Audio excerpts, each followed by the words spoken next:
Vamos con nuestro colaborador Javier Tello, médico cirujano, analista en políticas públicas de salud.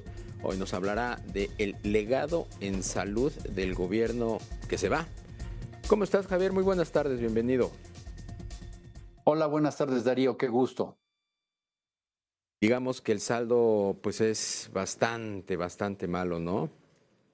Es correcto. Mira, en esta que es mi última intervención en durante lo que queda de este gobierno, quisiera yo puntualizar algunas cosas van a ser seguramente medio repetitivas de lo que hemos visto, pero dejar muy claro cuál es este legado del cual estamos hablando, ¿no? Y primero que nada hay que entender que este gobierno termina con un sistema de salud con las mismas divisiones que encontró, si no es que peor. Tú recuerdas cómo el doctor Julio Frenk ha estado hablando de este apartheid médico en el cual de entrada tienen un servicio de salud distinto quienes tienen empleo y quienes no tienen empleo.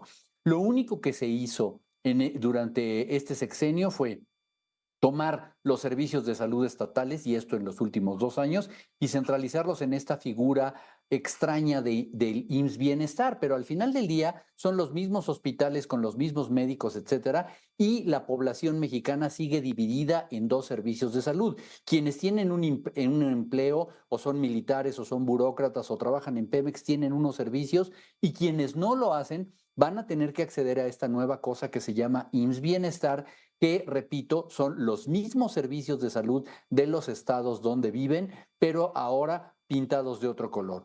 Luego tenemos que esto nos deriva en una universalización del servicio que en realidad no fue. Pese a que el gobierno estuvo hablando de hacerlo universal y que todos tuvieran una cobertura, perdón, Darío, es la misma cobertura que ya se tenía. A todo mundo lo han atendido en un centro de salud sin mayor problema, a todo el mundo lo han atendido en el hospital de Joco si se fractura, sin ningún problema. La diferencia es que ahora la decisión va a ser tomada a nivel central y el gasto va a ser administrado a nivel central, pero en realidad no existe tal universalización como nos lo han dicho. Ahora vámonos a los puntos negativos medidos.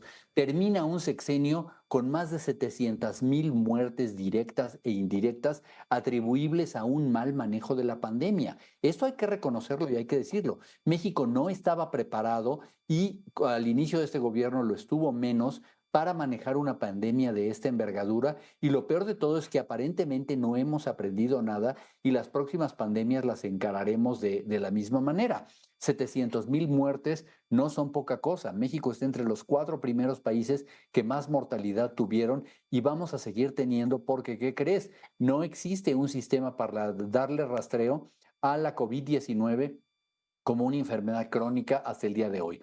Tenemos la peor cobertura en vacunación infantil que hayamos tenido durante muchos años. Estamos en niveles prácticamente de finales de los años 60, principios de los años 70.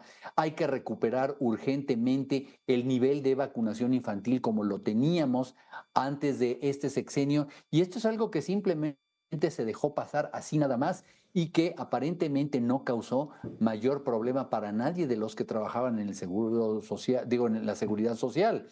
Tenemos un Consejo de Salubridad General que ha sido minimizado, que ha sido prácticamente disminuido hasta convertirse prácticamente en una oficialía de partes para las inclusiones de medicamentos en el Compendio Nacional de Insumos para la Salud.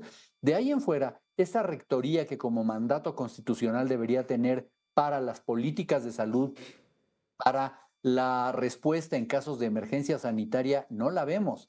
Se le desmembró, se le quitó voz a todos aquellos que no formaran parte del gobierno, como las universidades, como la iniciativa privada, como los centros de investigación, y ahora prácticamente lo que hace es solamente calificar qué medicamentos va a tener el Compendio Nacional de Insumos para la Salud, dicho, por cierto, una vez más para el gobierno entrante en estos 10 puntos de Claudia Sheinbaum.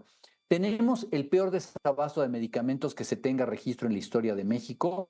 Hemos hablado muchísimo en tu programa sobre esto. Y finalmente tenemos, y yo creo que este es el peor legado que le podemos dar al próximo secretario de Salud, una Secretaría de Salud minimizada, tanto en sus decisiones como su importancia, hasta casi desaparecerla. ¿Quiénes son los grandes jugadores? El Seguro Social, el Instituto Mexicano del Seguro Social, pues, y el IMSS Bienestar. Ellos se van a llevar más del 80 y tantos % del presupuesto, y para la operación propia de la Secretaría de Salud no va a quedar mucho. Lo mismo ocurre al nivel de la toma de decisiones. Vaya, El chiste que se cuenta dentro de los que nos dedicamos a la salud es que ni siquiera existe la Secretaría de Salud, literalmente hablando. El edificio que existía ya no lo está, el nuevo edificio que les impusieron en Acapulco, tú recordarás que quedó destruido, y prácticamente se dice que lo que será verdaderamente milagroso, si no fuera patético, es ver si va a tener el doctor Kersenovich un escritorio en donde sentarse. ¿Crees que este Consejo de Salubridad pueda, pues, replantearse, o más que replantearse, reactivarse con el doctor Kersenovich?